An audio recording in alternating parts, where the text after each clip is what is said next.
Exam में भी अगर आप यूनिवर्सिटी में हो या कुछ भी, तो आप ऐसे जो है एरोज वगैरह लगा कर आ सकते हो, ये अट्रैक्टिव लगती है चीजें, ठीक है। तो मैं आपको एक टिप देती हूँ छोटी सी, जो कि अगर तो दोनों चीजें आए तो आप दोनों के टाइप्स अलग अलग लिखना, जैसे इसके अलग और उसके अलग, ठीक। अगर ऐसा आ जाए कि दोनों में से कोई एक आ जाए तो आप उसके भी पॉइंट्स लिख सकते हो, इसके भी, और दोनों को मिलाकर भी पॉइंट्स लिख सकते हो जितने पॉइंट्स आपको याद है। Hey guys, welcome to my YouTube channel once again. आज हम पढ़ने वाले हैं प्राइसिंग डिसीजन और इससे रिलेटेड टॉपिक्स, जिसमें प्राइसिंग पॉलिसी, स्ट्रैटेजीज, ये सब चीजें आने वाली हैं। तो स्टे ट्यून, पूरी वीडियो एंड तक देखना। और सबसे पहली बात तो एक इंपॉर्टेंट टॉपिक भी है और इंटरेस्टिंग टॉपिक भी है, सो लेट्स गेट स्टार्टेड।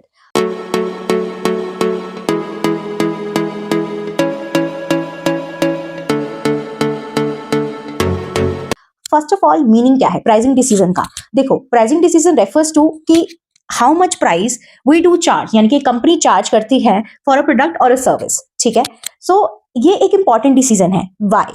देखो, अगर प्राइसिंग ज्यादा होगी तो भी नुकसान है, कम होगी तो भी, क्योंकि ये डायरेक्टली इफेक्ट करती है सेल्स को, प्रॉफिट को और ब्रांड इमेज को। देखो, इसके दो साइड्स होते हैं। अगर हम ज्यादा प्राइस मान के चले तो सेल्स आपकी कम होंगी, क्योंकि लोग आपको, आपके प्रोडक्ट को क्यों खरीदेंगे? अगर आपके कॉम्पिटिटर के प्रोडक्ट की, मतलब अगर सेम प्रोडक्ट है, उसने अगर कम चार्ज करा, आपने ज्यादा, तो आपके प्रोडक्ट को कौन खरीदेगा? तो सेल्स कम होगी। सेल्स कम होगी तो प्रॉफिट नेचुरली कम होगा, एंड उसके बाद आपकी इमेज जो है, ब्रांड इमेज है, वो भी इस तरीके से बन जाएगी कि बहुत कॉस्टली है, ठीक है। मैंने आपको ये चीज ऑलरेडी समझाई थी पिछली वीडियोस में भी, मैं आप दोबारा से बता रही हूँ कि सेल्स, प्रॉफिट, कॉस्ट, ये तीनों ऐसी टर्म्स होती हैं जो आपस में इंटररिलेटेड होती हैं। जहां पे भी कोई दो आ जाए, कोई सी भी दो, तो तीसरी मतलब आएगी ही आएगी, लेकिन उसका रिलेशन डायरेक्ट है या इनडायरेक्ट, वो डिपेंड करेगा, राइट।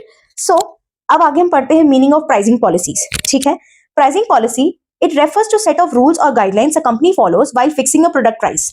यानी कि कौन से रूल्स या रेगुलेशंस फॉलो की जाती है या गाइडलाइंस है फॉलो की जाती है अपने प्रोडक्ट का प्राइस रखने से पहले, ठीक है। ये लॉन्ग टर्म के बारे में सोचता है, यानी कि प्राइसिंग जो प्राइसेस जो रखे जाते हैं प्रोडक्ट के, वो लॉन्ग टर्म के लिए रखे जाते हैं, शॉर्ट टर्म के लिए नहीं होता। फॉर एग्जाम्पल, अगर मैं आपको समझाऊं, for example let's say US Polo, ठीक है। यूएस पोलो ने क्या किया? यूएस पोलो ने अपना बताया, एक तो जो प्राइस है वो सब जगह सेम रहेगा, ठीक है। फिर उसके बाद उसने बोला कि कोई भी बार्गेनिंग नहीं की जाएगी। थर्ड, उसने बोला कि जो डिस्काउंट है वो सिर्फ फेस्टिवल के टाइम पे दिया जाएगा, ठीक है। तो ये सारी जो तीनों कंसेप्ट है, ये जो प्रॉपर उसने प्लानिंग की है, that is called pricing policy. ये जो तीनों प्लानिंग्स हैं कि प्राइस कैसे, क्या कैसे नहीं, ये सारी, इसको हम बोलेंगे प्राइसिंग पॉलिसी, ठीक है। नेक्स्ट आता है टाइप्स ऑफ प्राइसिंग पॉलिसी। देखो, हर कंपनी की अलग प्राइसिंग पॉलिसीज होती हैं, किसी की कुछ होती है, किसी की कुछ होती है, कोई कोई प्राइसिंग पॉलिसी फॉलो करता है, दूसरा कोई और करता है। तो यहाँ पे मैंने आपको 10 प्राइसिंग पॉलिसीज बताई हैं, ठीक है। मैं आपको ये बहुत ईजी वे में और बहुत मतलब अच्छे से समझाऊंगी कि आपको विद एग्जाम्पल समझ में आ जाए।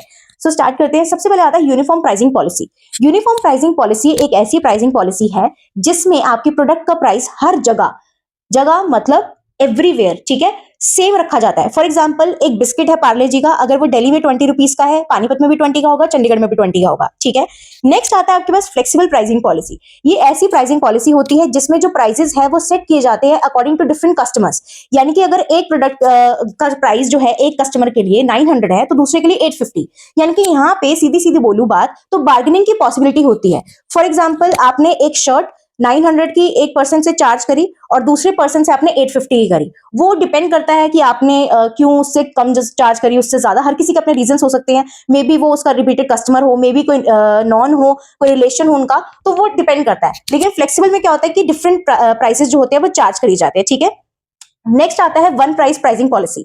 वन प्राइस का मतलब होता है एक ही प्राइस होता है जो सेट किया जाता है, यानी कि यूएस पोलो है, ठीक है, फिक्स प्राइस है, लेना तो लो, नहीं तो जाने दो, ठीक है। ऐसा नहीं है कि आपको अलग प्राइस पे, दूसरे पर्सन को अलग प्राइस पे, उसके टैग पे अगर 5999 लिखा है, ठीक है, तो उसमें क्या होगा कि आपके लिए भी उतना ही है और दूसरे के लिए भी उतना। अब आपके पास अगर डिस्काउंट है 60%, 40%, तो उसके पास भी, सामने वाले पर्सन के पास भी सेम डिस्काउंट, आपके पास भी सेम। समझ में आया? नेक्स्ट आता है डिस्काउंट प्राइसिंग पॉलिसी। इसमें क्या है, जो प्राइजेस सेट किए जाते हैं उसमें डिस्काउंट दिया जाता है। जैसे फॉर एग्जांपल, फेस्टिव सीजन पे 50%, 40% ऑफ आ गए किसी भी प्रोडक्ट पे, किसी क्लोथिंग ब्रांड पे, किसी चीज पे, that is called discounting pricing policy, जिसपे एमआरपी पे डिस्काउंट सेट किया जाता है। नेक्स्ट आता है premium pricing policy. Premium pricing policies में जो प्राइसेस है वो हाई सेट किए जाते हैं, यानी कि प्राइसेस बढ़ाकर सेट किए जाते हैं, ये दिखाने के लिए कि जो प्रोडक्ट है उसकी क्वालिटी अच्छी है और वो हाई क्वालिटी का है, यानी कि वो लग्जूरियस है। For example, luxurious perfumes, watches, ठीक है, ये सब चीजें। नेक्स्ट आती है competitive pricing policy. Competitive pricing policy के अंदर ऐसे प्राइसेस सेट किए जाते हैं कॉम्पिटिटर्स को देखकर। फॉर एग्जांपल आपके कॉम्पिटिटर ने आपके जो सेम प्रोडक्ट है उसने उसका अगर 20 प्राइस रखा है तो आप 18 रखोगे ताकि कस्टमर्स आपके पास आए, या 19 रखोगे। समझ में आया? नेक्स्ट आता है कॉस्ट प्लस प्राइसिंग पॉलिसी। एक तो ये बहुत ईजी होती है। इसमें क्या होता है कि कॉस्ट जो आती है एक प्रोडक्ट की, उसी में ही प्रॉफिट प्लस करके बेच दिया जाता है। फॉर एग्जांपल एक प्रोडक्ट मैन्युफैक्चर होता है 100 रुपीज का, उसको 130 में बेच रहे हैं, दैट मीन 30 सीधा प्रॉफिट आ गया, तो प्रॉफिट को सीधा कॉस्ट में प्लस करके आपकी एमआरपी जो है बताई जाती है। ठीक है, उसके बाद आता है स्कीमिंग प्राइसिंग पॉलिसी।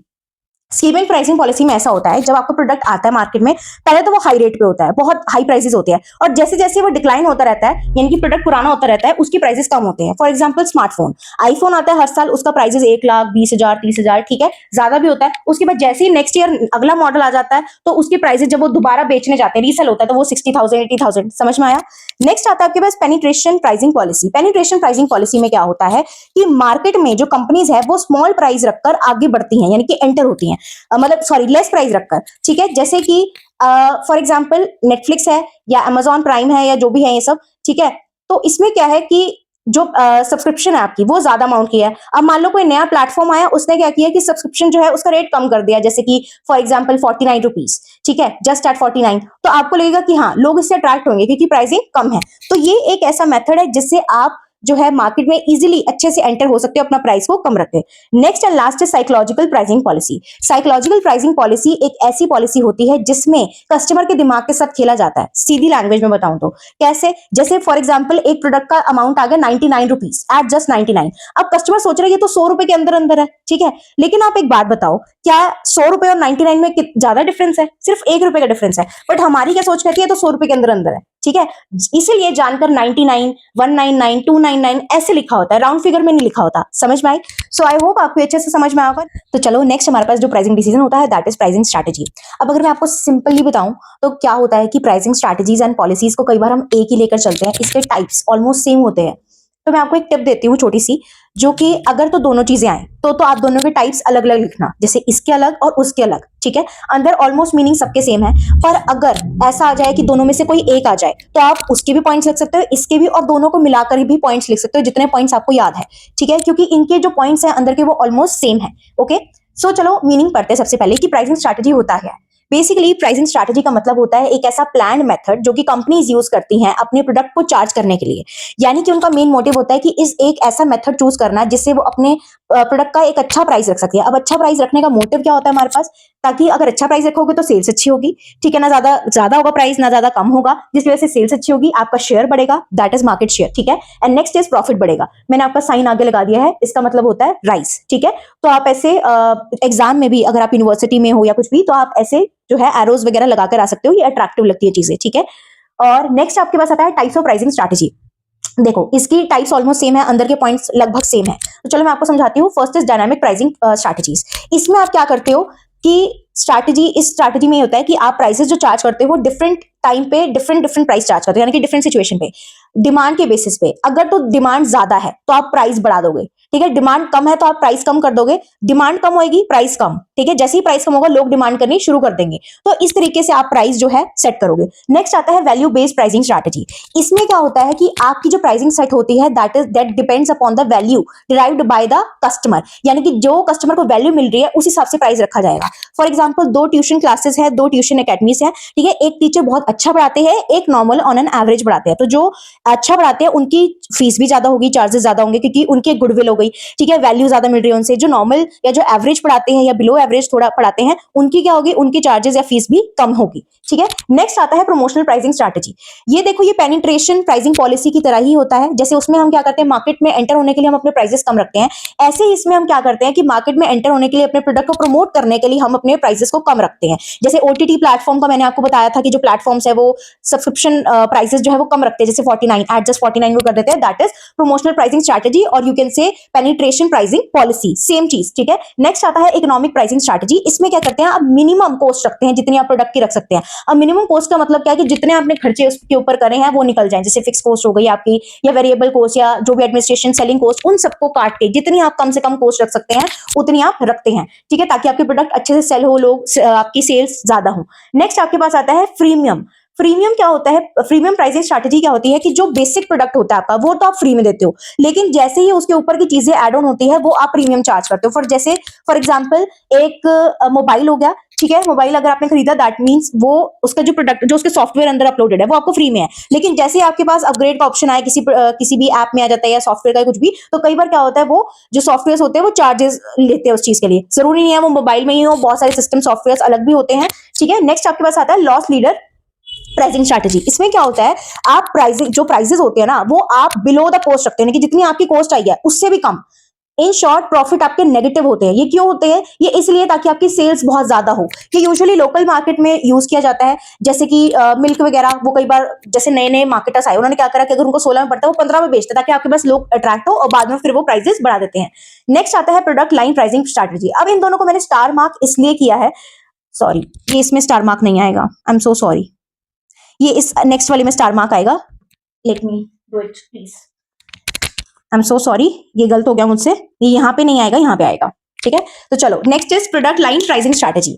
अब प्रोडक्ट लाइन प्राइसिंग स्ट्रैटेजी में क्या होता है कि एक प्रोडक्ट लाइन में डिफरेंट प्रोडक्ट के लिए आप डिफरेंट डिफरेंट प्राइसेस चार्ज करते हो, यानी कि एक होता है बेस के लिए अलग प्राइस, जैसे स्टैंडर्ड पे आ गया प्रोडक्ट, स्टैंडर्ड प्रोडक्ट आ गया अलग प्राइस, प्रीमियम प्रोडक्ट आ गया अलग प्राइस, समझ में आया। जैसे कि एक लेवल होते हैं ना, जैसे जैसे जैसे लेवल बढ़ता जाएगा प्राइसेस बढ़ते जाएंगे। Next is captive product pricing strategy. इसमें क्या होता है कि जो बेसिक प्रोडक्ट होता है उसके तो प्राइसेस लो रखे जाते हैं एंड जो उसकी एसेसरीज होती हैं उसके प्राइसेस थोड़े ज्यादा रखे जाते हैं। अब कैप्टिव और ऑप्शनल में फर्क क्या है ये मैं आपको बता दूं। देखो दोनों ऑलमोस्ट सेम है, इसमें भी हम जो है एसेसरीज की बात करते हैं, इसमें भी, पर इसमें क्या होता है जो कैप्टिव होता है इसमें एसेसरी लेनी जरूरी होती है। जैसे कि आप फॉर एग्जांपल रेजर हैंडल और रेजर ब्लेड, ठीक है, रेजर हैंडल बिना ब्लेड के क्या काम, ठीक है, तो आपको लेना ही पड़ेगा। अब प्रिंटर है और उसमें इंक स्लॉट्स हैं, तो प्रिंटर है आपके पास, इंक स्लॉट के जो आप खरीदते हो ऊपर एसेसरी का, अगर आपके पास वही नहीं है तो उसका क्या काम, दैट मींस आपको वो खरीदना ही पड़ता है एसेसरी। इसमें क्या होता है ऑप्शनल प्रोडक्ट प्राइसिंग स्ट्रैटेजी में क्या होता है कि इसमें भी जो आपका मेन प्रोडक्ट होता है इसकी प्राइसिंग कम होती है, लेकिन जो एसेसरी होती है वो ऑप्शनल होती है, कि यानी कि जैसे अगर आपने कार ली उसमें अगर आपने एक्स्ट्रा कुछ चीजें चेंज करवाई, म्यूजिक सिस्टम चेंज करवाया, आपने रिम्स वगैरह आपने चेंज करवाया, कुछ भी करवाया या अपग्रेड करवाया, उस हिसाब से पैसे होते हैं। That is totally depends upon your own choices, आप खरीद भी सकते हो नहीं भी, वो डिपेंड करेगा, उससे अकॉर्डिंगली प्राइस चार्ज होता है। Next and last is peak load pricing strategy. इसमें क्या होता है जब पीक पीरियड होता है तो प्राइसिंग जो है बढ़ा दी जाती है, प्राइसेस, यानी कि इलेक्ट्रिसिटी फॉर एग्जांपल अगर मैं बात करूं तो कुछ टाइम पे जब इलेक्ट्रिसिटी पीक यूज हो रही होती है तो उसका प्राइसेस जो है बढ़ा दिए जाते हैं, ठीक है। That's all for today. I hope आपको इजीली समझ में आया होगा, एंड कोई भी अगर आपको प्रॉब्लम है तो आप मुझे कमेंट सेक्शन में लिख सकते हो। Thanks for watching and please like share comment and subscribe my channel. जय श्री राम।